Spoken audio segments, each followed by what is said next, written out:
The Newsday continues here on One News Now. I'm Sean Yao. After a dialogue with farmers interlocked last week, Manila Mayor and presidential aspirant Isco Moreno and his team visited some workers in Pampanga today. Greg Gregorio gives us an update from on the ground. Greg, hello. What did Mayor Isco talk about? Hi, Sean. Manila Mayor Isco Moreno stated his position in various issues such as the vote buying and the substitution method in his events here.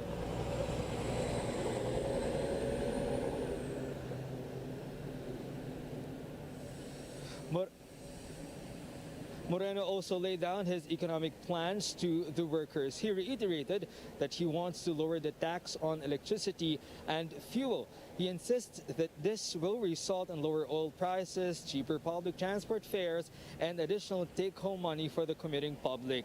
The incumbent mayor said he will also maximize the higher internal revenue allotment of LGUs for programs that will benefit the people. On the hot issue of vote buying, Moreno said he doesn't agree with the practice, but wouldn't also blame the people who would accept the money. Instead, he supports calls to revisit the country's existing election laws, particularly on substitution.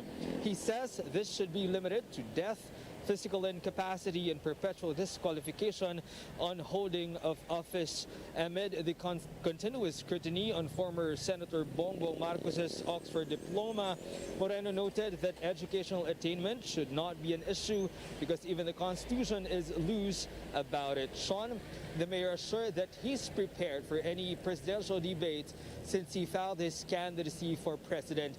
He also supports the calls for the conduct of drug testing on all candidates who will run, whether on national or for national or local positions in the 2022 polls. Sean?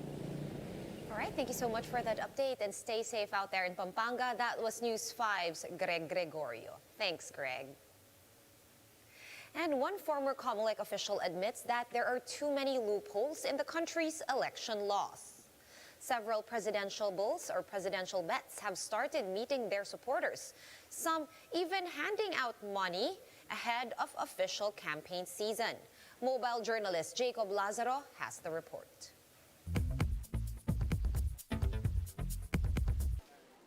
In his visit in the provinces of Pangasinan, Benguet, and the city of Dagupan, presidential aspirant Manny Pacquiao gave out sacks of rice and personally handed 1,000 pesos bills to residents. While he describes this as an act of charity, critics says this is vote buying, one of the grounds for disqualification. Pacquiao says it's not. Ginagawa ko na mula pa noon hanggang ngayon, magawa siguro nila pag eleksyon lang. According to former COMELEC Commissioner Louis Guia, there's a loophole in the law. But he becomes a candidate only upon the start of the campaign period. The official start of campaigning for national posts will be on February 8 next year. Under Section 261 of the Omnibus Election Code, vote buying is giving, promising, or offering money or anything of value to persuade someone to vote or not to vote for a candidate or party. The debate on vote buying started after Vice President Leni Robredo said on Tuesday that while vote buying was wrong, voters should accept the money and still vote according to their conscience. But in a press conference in Naga, she clarified she does not condone the act. Hindi natin kinokondone yung vote buying. In fact, isa tayo sa matagal nang nakikipaglaban sa vote buying. Pero hinihingi natin sa ating mga otoridad na sana yung enforcement nito maging maayos. It echoes the similarly controversial advice made by the Catholic Church officials to take the money but vote wisely. Guia says this will always be a controversial position. For you to, pontificate and be on your high and mighty position and say, don't get that money just like that. Rather, medyo may condescension din yun eh. Guia says vote buying in the country is rampant and only a few have been charged and disqualified. Nevertheless, Guia said the burden of punishment should really be on those who buy votes rather than those who sell them. Mobile journalist Jacob Lazaro, we are One News. And supporters of Davao City Mayor Sara Duterte are still pushing for her to run as president. Hundreds of vehicles led by various groups joined the caravan today. 3 districts in Davao City participated in the event that was done simultaneously nationwide. Sara supporters are hoping that the mayor will change her mind and instead seek to run for higher office before the November 15 deadline for substitution. Vice President Leni Robredo turned over assistance to fisherfolk in Albay, where she was warmly greeted by supporters and residents. To tell us more, we have Marlene Alcaide joining us live from Naga City. Hi Marlene, good afternoon. What happened today? Yes, Sean, Vice President Leni Robredo visited 2 islands in Albay today. She first went to San Miguel Island in Tabaco City and traveled to Cagraray Island in Bacacay to talk to fishermen and provide assistance. Robredo met with the Angas Small Fisher Folks Association in Barangay Angas, San Miguel, where she gave lambaklad that would help them in fishing. Many of the residents warmly welcomed her and wore pink. Some are also waving pink flags as they wait on the shores. In Cagraray Island, the Vice President turned over fish cages to the fishermen in the area and met with the Weavers Association. Due to the pandemic, she said that it's been a while since she last visited the island. In the 2 ceremonies, VP Leni was joined by supporters and recipients in a convoy of motor bangkas.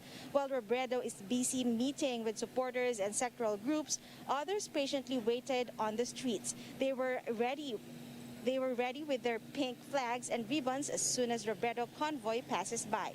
A show of support was also seen in the port area. Sean, tomorrow the Vice President will be here in Sorsogon. She was invited to attend the blessing and soft opening of a general hospital in Sorsogon City. Sean? Thank you so much for that update. That was Marlene Alcaide of News 5 reporting to us live from Naga City. Stay safe, Marlene. We'll be back with more stories after this quick break. Keep it here on One News.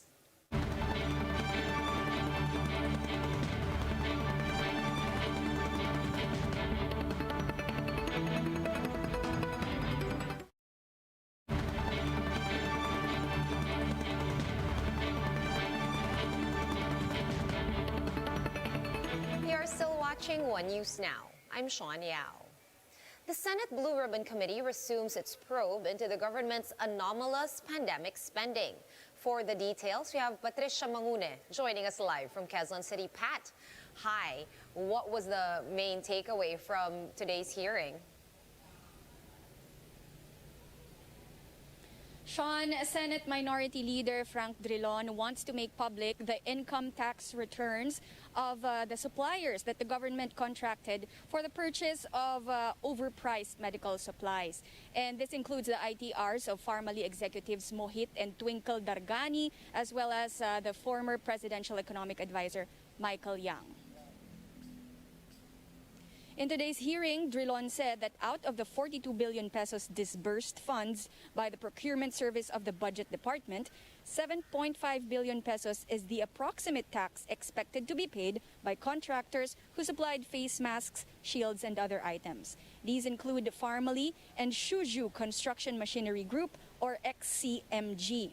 But Drilon observed that the ITRs of these contractors and their key personnel were either not filed, undeclared, or unreadable. The committee then approved the move to make their ITRs public. They also tasked the BIR and BOC to create a task group to investigate possible tax liabilities and submit a periodic report to the Senate. Meanwhile, senators grilled Pharmally's outsourced accountant, Jeff Mariano.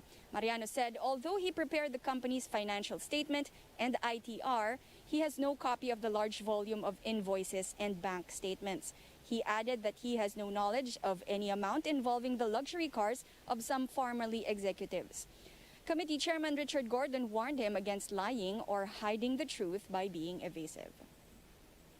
Sean, Gordon also hit back at President Duterte for defending Chinese business executives who allegedly pocketed millions. And he says such actions are already tantamount to a betrayal of public trust and a culpable violation of the Constitution. Sean? All right, thank you so much for giving us that update. Patricia Mangune reporting to us live from Quezon City. Thanks, Pat. Let's take a quick look at today's other top stories. The Mines and Geosciences Bureau confirms that it is planning to lift the ban on open pit mining. MGB Director Wilfredo Moncano said the Environment Department's Technical Working Group has reviewed the draft administrative order to repeal the ban. Moncano said the mining sector will help in the country's economic recovery.